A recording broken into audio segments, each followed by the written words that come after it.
Сайн байна уу Тэнгэр зэят монголчуудаа. Та бүхэндээ энэ өдрийн мэндийг хүргэе.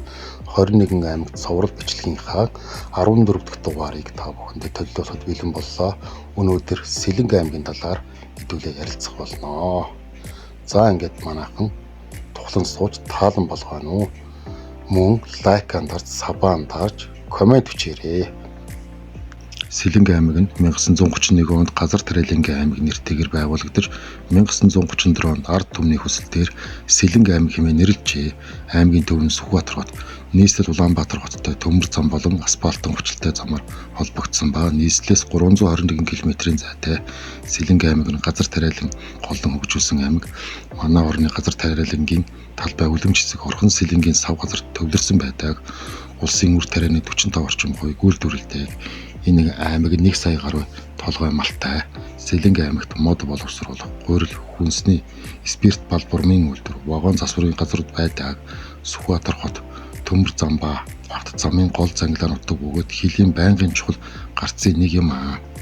Орхон, Сэлэнг, Хараа, Ерөө голуудын үзэсгэлэнт сав, ойт хэрийн бүсд оршдог. Хойд талаараа Оросын холбооны ус, баруун талаараа Булган, Орхон аймаг, өмнө талаараа Төв аймаг, зүүн талаараа Хинтээ аймагтай хил залгаж дундаа Дархан уул аймагыг агуулдаг. Бүх нутаг дэвсгэрийн 42% нь оймод эзэлдэг байх нэ. Тус аймаг нь эртний Монголын их хаад Амбгай, Хотуул, Хабуул, Исүхэ гэх мэт хаадын унган нутаг. Мөн 1921 оны ардын хувьсгалын анхны ялалт Сэлэнг аймагт тулд Шивээх ягт, Шаамрын шар тухай, Улаанборос, Ханы хөндийн тулдаанууд түүхэн тэмдэглэгдэн үлдсэн байдаг. Мөн түнчлэн энэхүү нутаг дэвсгэрт эртээр үеэс хүн төрөлхтний амьдрал суурьшсан нутаг бөгөөд Хүннүү, Сямби, Түрэг зэрэг эртний улсуудын үлдэж дурсгалууд маш их олддог. Сэлэнг аймаг нь хойноос урагшаага 340 км, баруунаас зүүн тийш 250 км зайд сунан тогтсон. Байгаль цаг уурын тухайд Сэлэнг аймаг нь их газрын эрс дэрс уур амьсгалтай өвөлдөө хүйтэн зундаа халуун байдаг. Агаарын температур нь өвөлдөө хасах 20 градус. Мөн зундаа нэмэх 25-аас нэмэх 35 градус хүртэл дулаардаг. Жилд дунджаар 300-аас 350 мм тундас ордог. Ихэнхдээ зуны улирал тухар бороо ихтэй байдаг. Салхи нь жилийн турш хойноос зүүн хойш чиглэсэн салхи зохилдог байх нэ. Сэлэнг аймаг нь Газар Тариалан мал аж ахуй, уул уурхай аж үйлдвэр тулгуурласан эдийн засагтай. Төв соёлын дурсгалт газрууд, байгалийн үндэслэлт газар олонтой тул аялал жуулчлал бас хөгжих боломжтой аймаг байх нэ. Тус аймаг нь ашигт малтмлын нөөцөөрөө Монгол улсад чухал байр суурь эзэлдэг. Тус аймагт уул уурхайн салбар харьцангуй эрчимтэй хөгжиж байгаа бөгөөд дараах ашигт малтмлын ордууд илэрч бас ашиглагдж байна. Үүнд алт, төмрийн хүдэр, нүүрс, зис, барилгын материал гэх мэт аймгийн хэмжээнд үйл ажиллагаа явуулж байгаа томоохон компаниудаас дурдвал Брок оволт, Монгол Рост Цемент, дархны төмөрлөгийн үйлдвэр гэх мэт томоохон компаниуд, уулуурхайн компаниуд үйл ажиллагаагаа явуулж эдийн засагт Монгол улсын болон аймгийн эдийн засаг аж үйлдвэр ажлын байр томоохон төлөвлөс нөлөө үзүүлж байна. Сэлэнг аймагт дотоодын болоод гадаадын аялагч, жуулчдын сэтгэлийг татдаг олон сайхан үзэсгэлэнт газар нутаг, онцлог үзмрүүд байдаг. Тухайлбал зөвхөн нэг өдрийн аялагчдад Шаамар сумын нутагт орших Дэвсэг ээж буюу ээж мод, Сүхбаатар хот дахь Хуланхтан, Алтан булаг дахь Буур хэрийн тал, Оргидог булаг, Төжийн нарс, Цамхаг, Дулаанхаан уул, Алтан булаг сумын Номтын ам, Далия ганц цэг, Буур хэрийн тал, Гүн нуур, Сайхны хөтөл зэрэг үзэсгэлэнт төгс байгалийн сайхнаар аялаж болно.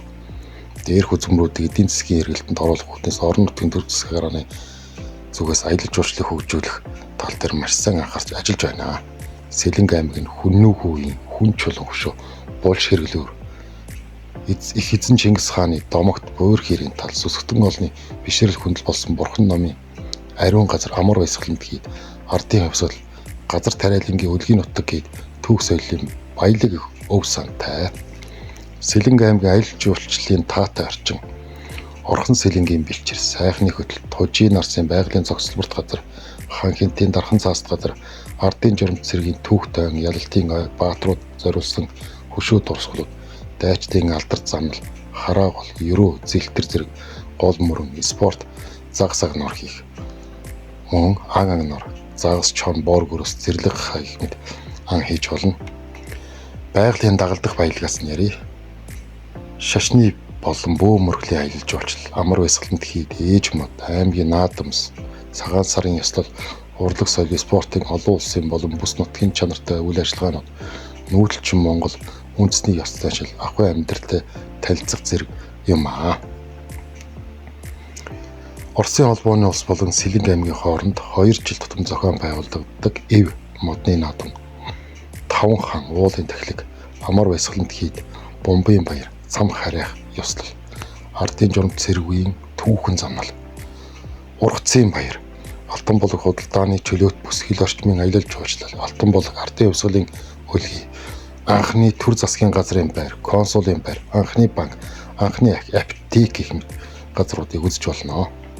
Мөн хаврын ойжуулалт энэ нь тэрбум мод үндэсний хөдөлгөөний хүрээнд хийдэг зүйл усны аялал гэх зэрэг бас байж болно. Өнөөгийн байдлаар Сэлэнг аймгийн хэмжээнд байгалийн үзэсгэлэнт 43 түүх дурсгалын газар 84 эмчилгээ сувилга рашан ус эмийн ховор ургамал 11 газар байдаг. Монгол улсын ойн сангийн 12%, урсгал усны 40%, улсын болон орон нутгийн чанартай 1100 км автозам болон Сэлэнг аймгийн 7 сумын нутгаар Монгол Оросын холбооны улсын хамтарсан Улаанбаатар төмөр зам дайран өнгөрдөг. Мөн аймгийн нутаг дэвсгэрийн 9.3%-ийг улсын болон орон нутгийн чанартай тусгай хамгаалалттай газар нутаг эзэлдэг зэрэг нь аялал жуулчлал хөгжүүлэхэд таатай нөөц боломжийг бүрдүүлж өгдөг. Түүнчлэн аймгийн хэмжээнд аялал жуулчлалын салбарт үйл ажиллагаагаа эрхэлж буй 20 гаруй жуулчны бааз амралтын газар 40 гаруй том жижиг зочлох үйлчилгээний байгууллага жуулчдыг хүлээн авч үйлчилж байна. Сэлэнг аймаг нь Монгол орны умар тэсэгт Орхон Сэлэнгийн үзэсгэлэнт ойд хэрийн бүсэд 42.8 мянган км² газар нутгийг эзлэн оршдог. Зүүн талаараа Хинтийн нур, баруун талаараа Хангаан нурны салбар болох Баян хан, Бүрэн хан, Бүтээл, Дулаан хан, Дэлгэр хан, Сонгоо зэрэг том муул нуруудаар хүрээлэгдсэн оршдог. Цагаан, Гүн, Гялаан, Данга, Ишгэд зэрэг нуур, Орхон Сэлэнг, Хараа, Ерөө, Зэлтэр, Хүдэр, Цөх, Шарын гол зэрэг том жижиг 86 гол мөрөнтэй. Энэ аймаг нь 120 гаруй мянган хүн амтай 17 сум 6 тосгонтой дэд бүтэц сайн хөгжсөн аймаг юм аа. За ингээд аймгийн үзэсгэлэнт газруудын талаар ярилцлаа гэлээ. Сэлэнг аймагт өнөөдөр амар баясгаланд хийд Соронзон хад, хувьсгалын үлгий Алтан булаг, сайхны хөтөл, Ерөөгийн халуун аршаан, Монгол орны цорын ганц Тужийн ард, Монгол төмний шүтийн ээж мод, их эзэн Чингис хааны буудлаж явсан буур хийрийн тал, хоригдог булаг зэрэг үзэсгэлэнт төгөлдөр байгалийн үзмүүд оршиж байдаг. Эдгээр 7 гайхамшигаараа Сэлэнг нутаг дэлхийд алдартай. За энэ 7 гайхамшигын талаар бага хэмжээгээр ярьж өгье. Нэгдүгээр амар баясгалан хийд. Сэлэнг аймгийн баруун бүрэн сумын нутагт орших Бүрэн хаан уулын урд Ивэн голын ихэнд байдаг энэхүү хийдийг Монголын анх дугаар богдгийн зан базар Үйс Эрдэнэ билэг авьяас урах хаан сүсгэлэн дийлж түүн зориулан босгосон гэдгийг улмаар 1725 онд Манжийн эзэн хаан энэ хамгаалан зарлиг болон улсын сангаас 10 томлон мөнгө гаргаж барьсан түүхтэй.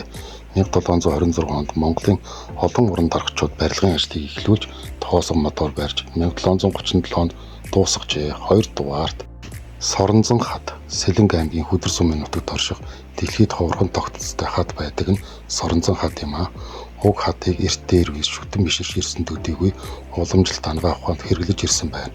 Нутгийн ардууд Соронзон хадад очиж үе мөч, гар, хөл, нуруу, өөрний өвчнөө засдаг гэн мөн цус харавсан хүн чинь хаднаас имчилгээ засал авдаг ажээ. Хувьсгалын үлгий Алтан булаг.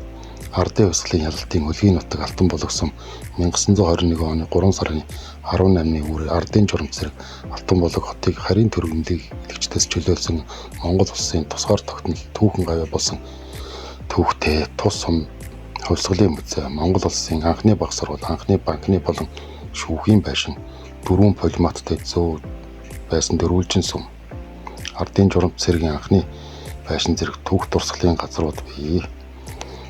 За энэ бол нөгөө 1921 онд Жанжин Сүхбаатар 400 зэрэгээр 10,000 гамиг гарсан гэдэг түүх байдаг да. Энэ нутаг юм байгаамаа. Халуун аршаан Сэлэнг аймгийн нутагт 90 сумын Хинтийн олонд 90 голын сав далайн түвшнээс дээш 1150 м өндөр дорждог халуун аршаан байдаг. Энэ аршаан карбонат, сульфат, натрийн найрлагатай 42 градусын халуун бөгөөд үе мөч мэдрэлийн хүчнийг ангаадаг байна. Тус аршаан том жижиг 3 годогтай том нь хамгийн халуун чулуунуудыг чулуугаар хөвөөлж ороход эвтэйхэн байдлаар янзалсан байдаг. Тужийн нарс хэмээх байгалийн цогцлборт газар нь 65546 100-ны 56 га талбайг хамарсан Сэлэнг аймгийн Шаамар, Атан болог Сумдын нутагт байдаг. Зах зээл эхний үеийн шуурганд галын төмрийн аюул ашиг хонжоо хайрчдын гарт өртөж нэлээд сүйцсэн юм. Гэвч сүүлийн жилүүдэд 7500 орчим га талбайд нөхөн сэргийлт хийсний үр дүнд 40-50% нь байгалийн аясаар сэргэн ургажээ. Тужийн нарс нь байгалийн зүй тогтлын хувьд өвөрмөц бөгөөд Сибирийн тайгын зүүн өмнөд төгсгөл Хинтийн нурууны салбар улсын үргэлжил болдог ажээ. Ардын хувьсгалын ялалтыг авчирсан журамт цэргийн нуугдж авсан нэгэн төөх энэ нарстай холбоотой юм аа. Ээж мод Сэлэнг аймгийн Шаамар сумын нутагт орших хүн төрст модыг ээж мод хэмээн нэрлэдэг. Улаанбаатар хотоос 310 км зайд оршдог ээж модонд хувьсгалын долоогийг дэх хүмүүс очиж мөргөөд цаашаа улаан орст тусламж авахар явж байсан гэсэн ам яриад домог байдаг. Сайхны хөтөл Монгол улсын Хөлийн бүсд байрладаг сайхны хөтөл гэмээр үзэсгэлэн төгөлдөр газар нь Сэлэнг аймгийн Сүхбаатар сумаас баруун зүгт 10 гаруй км-ийн зайд оршдог. Энэ хөтлөөр анх Оросын улаан армийн цэргүүд Монгол туслахаар ирсэн бөгөөд Сүхбаатар жанжин тосон авч байсан төвхтэй.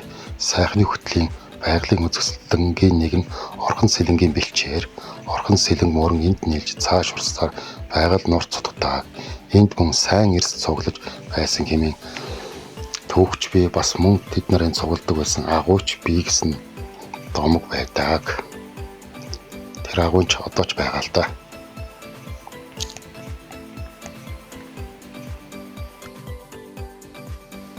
Энд одоо энэ амар баясгаланд хийдийн дүрс бичлэг явж байна. Энэ гайхамшигтай гоё сүм хийд байдаг. За зарим Сэлэнг аймгийн 7 гайхамшигын зарим нь дүрс зураг болон яриатай ингэ зөрчсөн байгаа өөр бичлэгүүд явж байгаа. Манай монголчууд би нэг дээрээ хүчсэн юм чинь өөрсдөө очиж үзээд хараад аялаад явбал гоё байх болно. За өнөөдрийнхээ энэ бичлэгийг энэ үрээд өндөрлөе. Сэлэнг аймгийн талаар баггүй мэдлэгтэй болсон гэдэгт итгэлтэй байна. За ингээд та бүхэндээ баярлалаа. Баяртай. Лайк андарч, сабан дарж бас комент бичээрэй. Дараа нь ямар аймгийн талаар юуны талаар бичлэг оруулмаар байна, хийлгэмээр гэдгийг хэлээрэй. За баярлалаа.